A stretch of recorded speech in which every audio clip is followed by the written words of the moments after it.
ನಮಸ್ಕಾರ ಗೆಳೆಯರ, ಮತ್ತೊಂದು ವಿಡಿಯೋಗೆ ಸ್ವಾಗತ.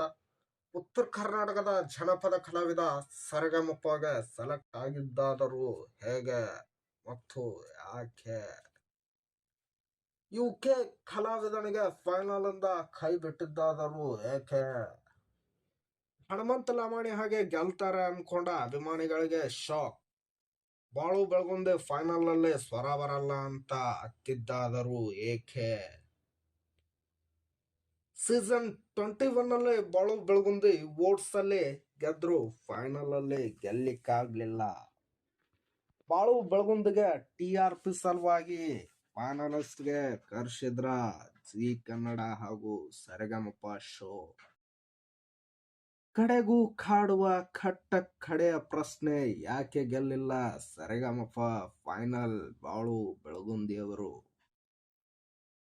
2-3 ನಿಮಿಷದಲ್ಲಿ ಲಿರಿಕ್ಸ್ ಬರೆಯುತ್ತಿದ್ದ ಯುವಕನಿಗೆ ಕಪ್ಪಿಲ್ಲ. ನಿಜಕ್ಕೂ 2-3 ನಿಮಿಷದಲ್ಲಿ ಲಿರಿಕ್ಸ್ ಬರೆಯುತ್ತಿದ್ರ ಬಾಳು ಬೆಳಗುಂದಿಯವರು?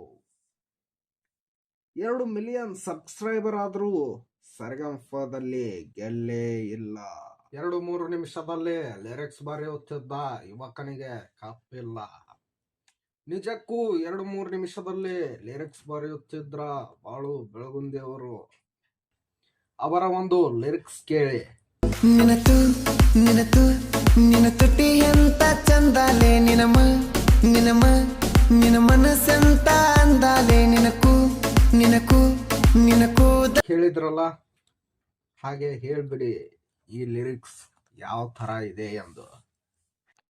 ಈ ಲಿರಿಕ್ಸ್ ಅವರು ತನ್ನದೇ ಆದ ಯೂಟ್ಯೂಬ್ ಚಾನಲ್ ಅಲ್ಲಿ ಹರಿಬಿಟ್ಟಿದ್ದಾರೆ. It's a double meaning lyrics. ಈ ತರ ಬರೆಯೋದು ಯಾವ ತರ ಸರಿ, ನೀವೇ ಹೇಳಿ. ಉತ್ತರ ಕರ್ನಾಟಕದ ಕಲಾವಿದ ಈ ರೀತಿ ಲಿರಿಕ್ಸ್ ಬರೆಯುವುದು ಮತ್ತು ಹಾಡುವುದು ಸರಿಯೇ? ಹಾಗೆ ಹಿಟ್ ಮೇಲೆ ಹಿಟ್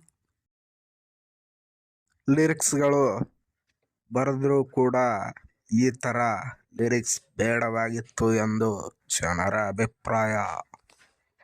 ಸರಿಗಮಪ ಸೀಸನ್ 21 ಬಾಳು ಬೆಳಗುಂದಿ ಹಾಗೆ ದ್ಯಾಮೇಶ್ ಹಾಗೆ ಅಮೋಘ್, ಈ ಮೂವರು TRP ಸಲುವಾಗಿ ಫೈನಲಿಸ್ಟ್ಗೆ ಕರೆಸಿದ್ರ ಜಿ ಕನ್ನಡ ಹಾಗೆ ಸರಿಗಮಪ. ಇದೆಲ್ಲ ತಿಳ್ಕೊಂಡು ನಿಮ್ಮ ಅಭಿಪ್ರಾಯ ಕಮೆಂಟ್ ಲಿಸ್ಟ್ ಅಲ್ಲಿ ಕಮೆಂಟ್ ಮಾಡಿ.